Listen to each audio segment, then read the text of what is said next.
Hello and welcome to this Studio Brootle video. Here I'm going to show you how I made this hypnotic techno sequence in Ableton Live 12, so you can follow along and make it yourself. If you don't want to do that, I'll leave a comment down below so you can just go and get it. It'll be like €2 on the store or something, $3. So yeah, go and get that or follow along. You can make it yourself. So yeah, let's get into it.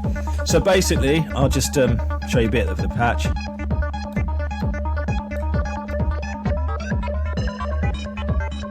It's got loads of little macros. There's 10 macros, but yeah, so basically what it is you get a sequencer, the Max for Live sequencer that comes with the 12 suite or above, and basically it's pumping out pitch modulation but also velocity, and the velocity I use as like a second sequencer like you would in Eurorack, and I can route it to like operator and use it to modulate stuff, so you get like a sort of that modular techno feel. Obviously you've not got wires, but you can just route it like down here. You can see that there's velocity is being modulated on oscillator D, and but yeah, I'll go into that in more detail. But yeah, just a quick run through. So first of all, so yeah, you've got a sequencer pumping out pitch and velocity modulation. Then you've got a sub operator oscillator.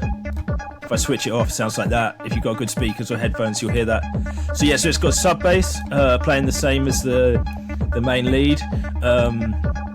Yeah, and then you've got the main lead as a bleep sequence. It's called on here. It's operator. You can see the routing here. It's three sine waves. They sound good on their own anyway. These three, they're detuned. This one is in key. This one is a bit down, and this one's a bit up. So you've got that 3 oscillator stack, that nasty detuned sound. And then I'm adding in, you can see on the routing here, D does FM to all of them. And as you can see, there's a couple of things where velocity is basically changing the pitch of D, so it moves the frequency modulation separately like this.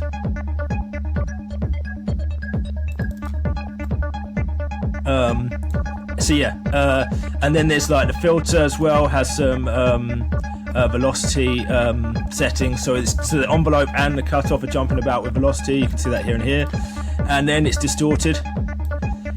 With overdrive, you've got beat repeat, where you're getting these little random flutters, and then you've got a flanger, which I like using because you can use the feedback. The feedback might increase the volume, so just be careful. And you get these sort of alien little textures, which I quite like. Actually glitched out a bit there, but yeah, you get these little aliens because I'm recording a video. And then you've got an auto filter, which you can see is moving slightly here with an LFO. It's doing that, but it's just that's more pronounced. And it's also split here, so it's doing like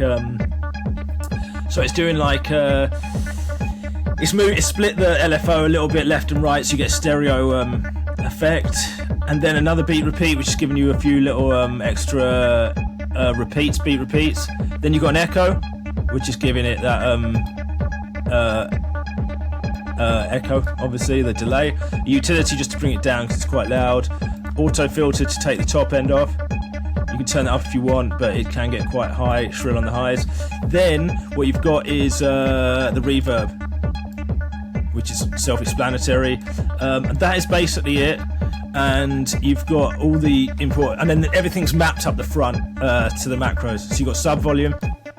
So just cut the sub out, or whack it right up. And then time is all the envelopes in operator, the bleep sequence. So you can like really dip it down, like cut it short, or push all the envelopes up. And then that's the filter frequency. They sort of do the same thing at certain times because time is obviously lifting, is making the filter envelope longer. But they're good in conjunction with each other. And then you've got FM fine tune for these to move the FM tuning, which gives you these alien FM sequences.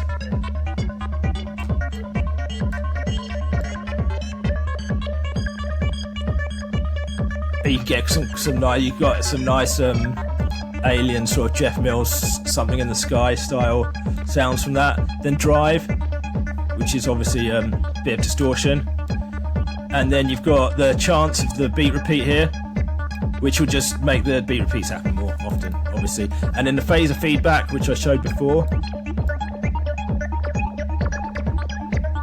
which is quite nice. And then the echo and the reverb, which you can use for delays, for builds, like that. So yeah, that's basically it. And when you get it, what you want to do is make it your own by messing around with the sequencer. If you change the velocity, it's going to make a big difference, and obviously the pitch. Like you can just come in here, and the velocity is going to push more things through the speaker and make the FM go more out of tune. And you can start.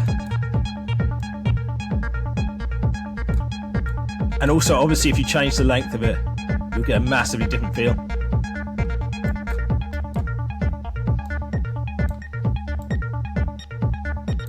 And obviously the lengths as well, quite a good thing to tweak to give you a different feel. And one thing I like to do is to make one row half the length of the other. So if you've got like a 6-note sequence, if I make pitch just 3 notes,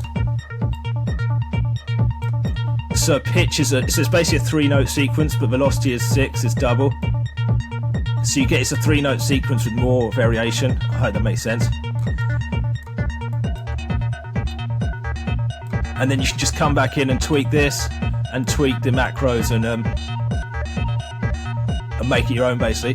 So yeah, that's it. Hope you found this useful. If you want to get this, you can, I'll put a link and a discount code in the description below, and it'll be like under $3 or under €2 with a discount. So yeah, go and get that. And I hope you found this useful. Please like and subscribe and all that stuff. It really helps us out. And yeah, good luck with your music making. That's it from me. Take care. Have a good day. Goodbye.